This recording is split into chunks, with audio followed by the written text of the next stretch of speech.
Yo, what's up mga kaboss amo? Welcome back again dito sa ating YouTube channel. Ngayong araw mga kaboss amo, magpapalit tayo ng brake shoe at saka mag-change oil tayo ng motor natin, si Carmela. So gamit ko nga pala ngayon itong Petron na pang scooter. So dapat Jaso MB yung nakalagay dun sa langis para pang automatic siya. Tapos para sa gear oil naman, Honda naman yung ginamit natin. 120 ml yung ilalagay natin dito. Kasi merong iba 90 ml lang. So konti kasi yung 90 ml. Tapos brake shoe naman pang HD3 yung ikakabit natin dito sa motor natin. So microbike nga pala tong motor ko, si Carmela. GY6 150 yung mga kaparehas niyang parts. So syempre kailangan natin nito sa laan ng ating langis. Tapos isa pa para sa ating gear oil. Di bali yung drain plug ng oil natin nandito sa ilalim. 17 mm po yung gamit natin dyan. Tapos sa kabila naman, gagamit naman tayo ng 10 mm. Ito yung maliit na to, dito natin i-drain yung ating gear oil. Tapos ito naman, yung 10 mm na to, dito naman natin ilalagay yung bagong gear oil. Mamaya pakakapakita ko sa inyo yung diskarte. So ngayon, ito yung gagamitin ko. Gagamit tayo ng socket na 17 mm. Tapos L range na 10 mm naman para sa gear oil. Yan. So umpisahan na natin mga kaboss amo. I-drain na natin yung ating engine oil at saka yung ating gear oil.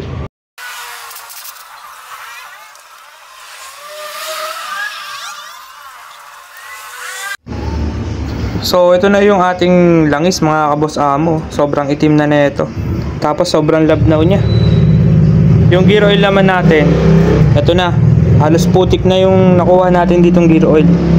Kaya napaka-importante talaga na mini-maintenance natin yung langis ng ating makina kasi yan yung buhay ng ating motor mga kaboss amo. Kaya dapat talaga monthly tayo nag-change oil.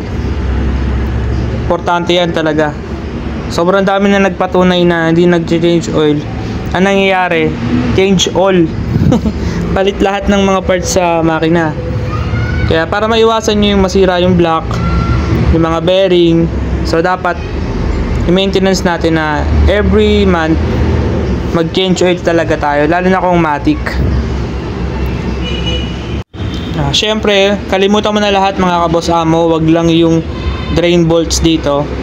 Kasi yung iba naglalagay ng langis, hindi pa pala na ilalagay yung drain bolts. Sayang yung langis. So dapat isi-secure natin to. Dapat hindi kayo gagamit dito ng impact wrench ha. Dapat manual lang kapag hihigpitan natin, pero pag luluwagan natin okay lang yon. Kasi hindi natin makokontrol yung lakas ng ating impact wrench. Baka mamaya ma-lost thread, sayang. Sa ilalim naman ganoon din, dito sa may gear oil. Kamayin nyo muna mga kaboss amo bago nyo gamitan ng tools. Yun yung magandang tips sa mga beginner pa lang.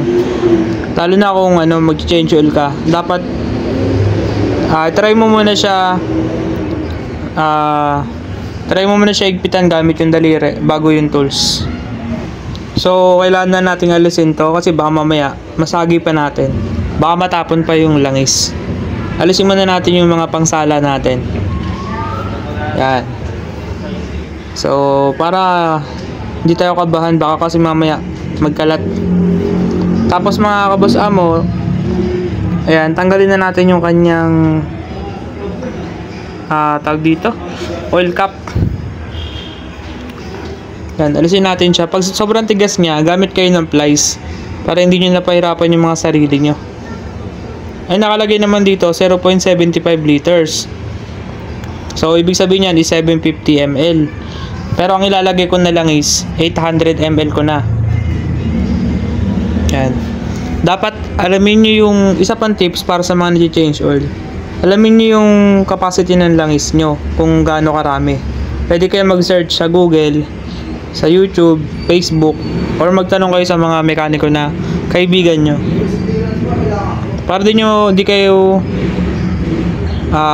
hindi kayo magkamali dun sa paglagay ng langis. Kasi pag sobra, pwedeng umapaw yun. Then pag kulang naman, magkakaproblema rin yung makina. Tapos naman, ito gagamit tayo ng imbudo na torotot. Gamit ko pa to, matagal na. Ilang years na to. Vintage na. Pwede na kay Boss Toyo. Syempre, salin na natin yung ating Petron na langis. So, Petron, baka naman.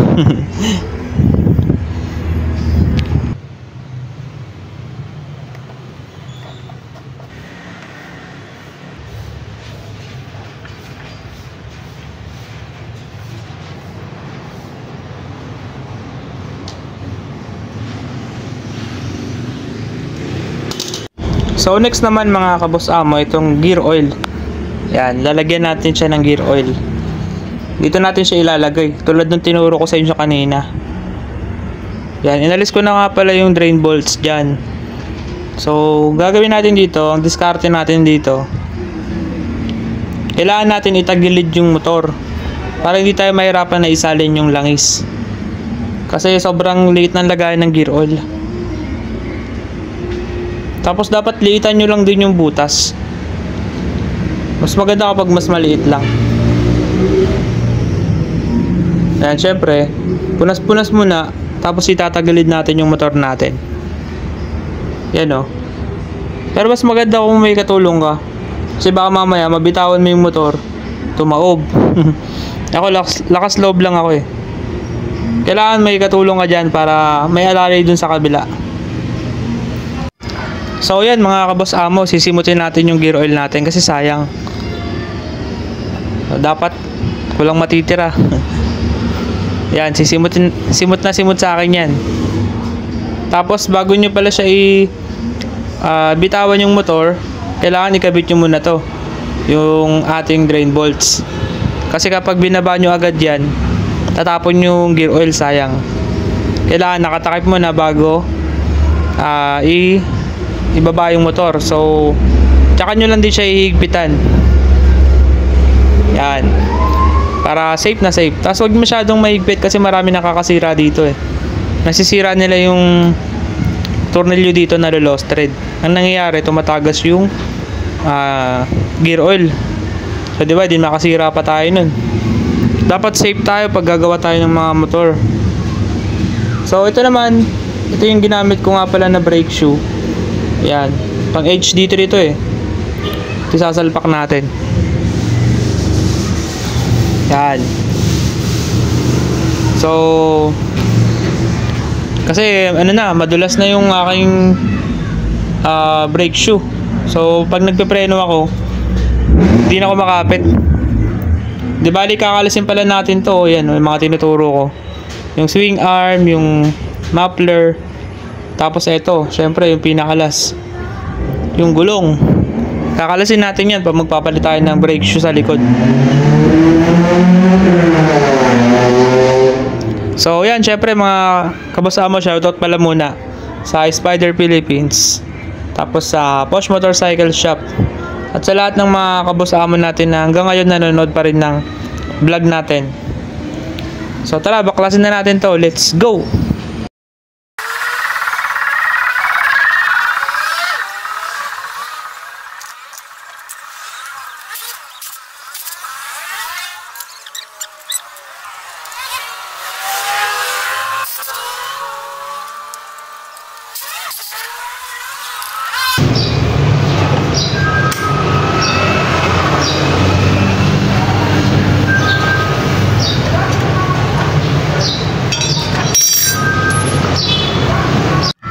So ito nga pala mga kaboss amo, ginagawa ko dito, pinapasingaw ko yung hangin kasi kailangan malambot yung gulong para matanggal natin yung ating gulong dito.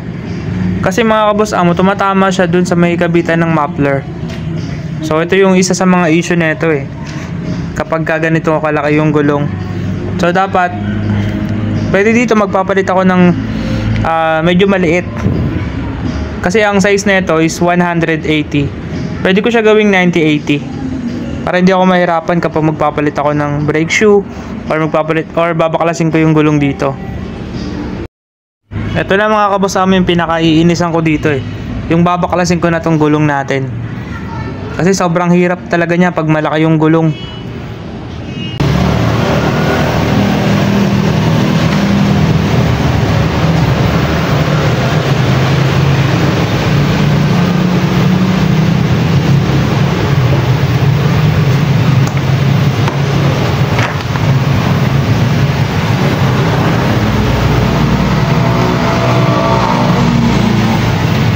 Yes, salamat mga kabos amo. Natanggal na natin yung ating gulong sa likod.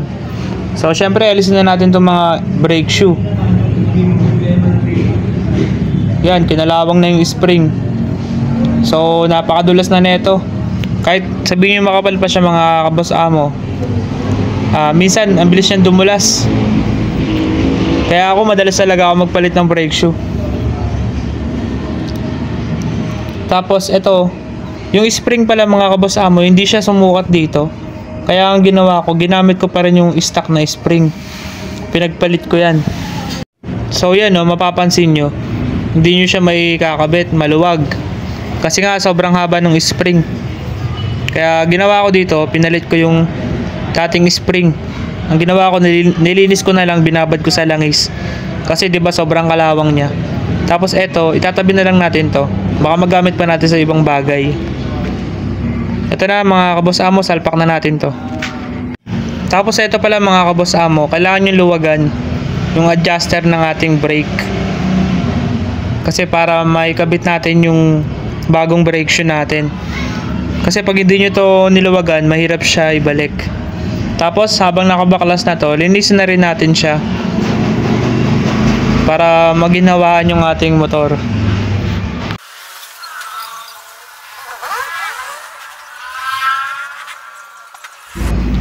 O, diba mga kabos amo, ang linis na. So, pwede na natin i-install yung ating bagong brake shoe. Yan, pang HD3 yan. Pwede sa mga GY6. Pero depende pa rin, mas okay pa rin kung dalhin nyo yung sample. So, dito sa diskarte naman dito, uunahin nyo yung bilog na part sa may baba. Kasi, pag hindi nyo kabisado dito magkabit, matatagalan kayo. Yan. Uunahin nyo yung nasa ibaba. Nakaharang pala yung braso ko dito. Di tuloy nakita sa camera. Pero yung diskarte, yan. Inuna ko yung sa baba. Tapos, yung sa taas, pahirapan yan. Pero, gamitan nyo na lang ng lakas. Konting pwersa. O, diba? Ayos na. So, pwede na pala natin isalpak yung ating gulong. Malinis na rin po yan mga kabos amo. Syempre, nabakalas na rin natin. Mas okay kung linisan na rin natin siya. Para sulit na sulit yung pabaklas. Tapos langisan lang natin konti yung ehe dito. Para matanggal yung mga kalakalawang. Ito na mga kabos amo, isasalpak na natin yung gulong natin. So medyo mahirap din to isalpak. Gawa nga nung tumatama siya dun sa may kabitan ng muffler. Pero kaya yan, gamitan nyo lang konting puwersa.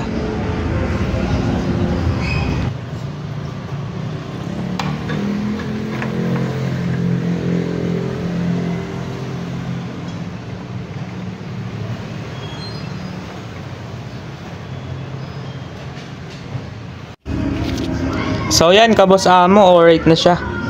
So ngayon, balik na natin lahat ng binakalas natin. Yung mga swing arm, muffler. Yun lang naman. Tara, salpakan na tayo.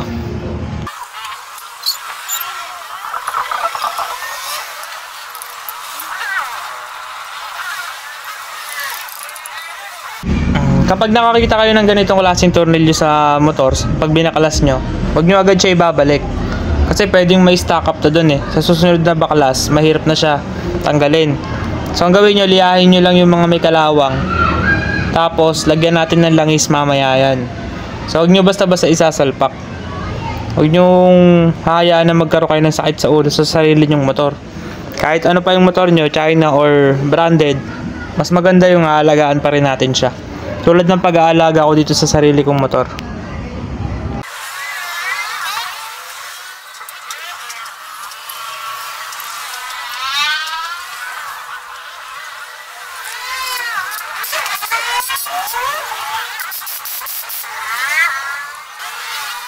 Ayan, so ito na lang ikakabit natin yung muffler. Ang problema kasi dito, mahirap siya dukutin sa ilalim.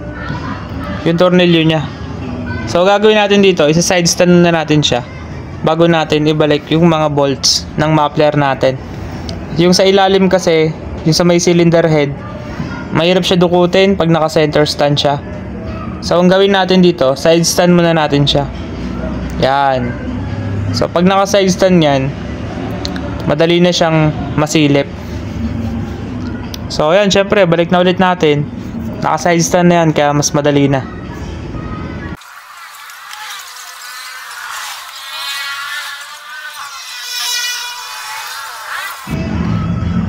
So yan, pwede na ulit natin siya i-center stand pag nailagay na natin yung mga bolts doon sa may ilalim, sa may pinakadulo ng muffler natin. Yun lang kasi yung mahirap isalpak. Ito naman yung nasa gilid, pwede na siyang gamitan ng ating impact wrench. Yan, so gagamitan natin siya ng impact wrench para mabilis yung paggawa natin.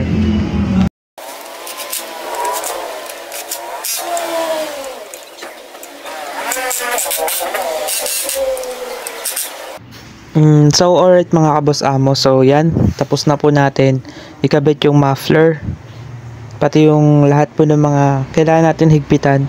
Hinigpitan ko na po siya mga kaboss amo. So ngayon, tatry na po natin siya paandarin para umikot po yung langis dun sa loob ng makina niya.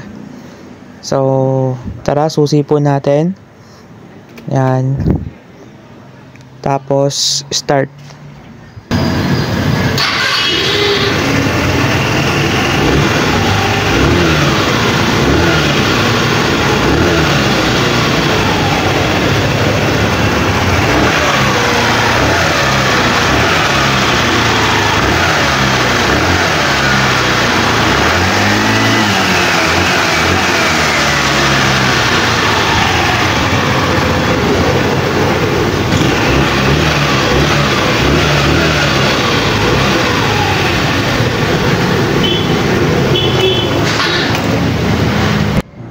So ayos mga boss.